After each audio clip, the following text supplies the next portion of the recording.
fram á heimavelli í kvöld og þetta var rosalegu leikur í beinni útsendingu en það voru Framarar sem að höfðu betur með mögnuðum endaspretti. Nú, Stjarnan lagði FH í fyrirleikliðana í Garðabænum og Stjörnumenn virtust ætla að endurtaka það og voru með undirtökin lengst af í þessum leik. FH-liðið fann einhvern óvæntan gír og þeir náðu að vinna.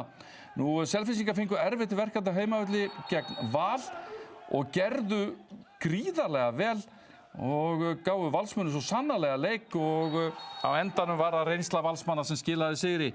Eyjamenn gjörðu góða ferð til Akureyrar gegn Þór og unnu öruggan sigur. Staða Þórsara erfið og lið á fyrir höndum erfiða baráttu við það að halda sér deildinni hreinlega.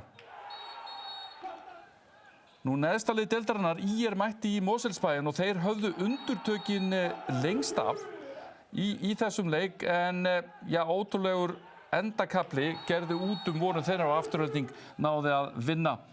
Nú, KA fékk skell í síðasta heimaleik sínum gegn Aftureldingu. HK var mikilvægan sigur í síðustu umferð en þessi leikur var ótrúlegur. KA komst í 23-12 og HK náði næstu að jafna metin en KA hafði betur og hér sjáum við stöðuna eftir 15. umferðina. Það eru bara 6 umferðir, eða ekki, eftir að deildakeppninni 7.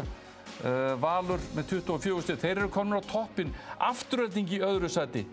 Haukar í 3., FH í 4., KA síðan IBVF og sjáum Framarana. Þeir eru búin að vinna núna 3 leiki í röð. En síðan sjáum við töluvert bil, Stjarnan HK með 10 stig, Selfoss 9, Þór 5 og ÍR ennþá á botninum með 5 stig.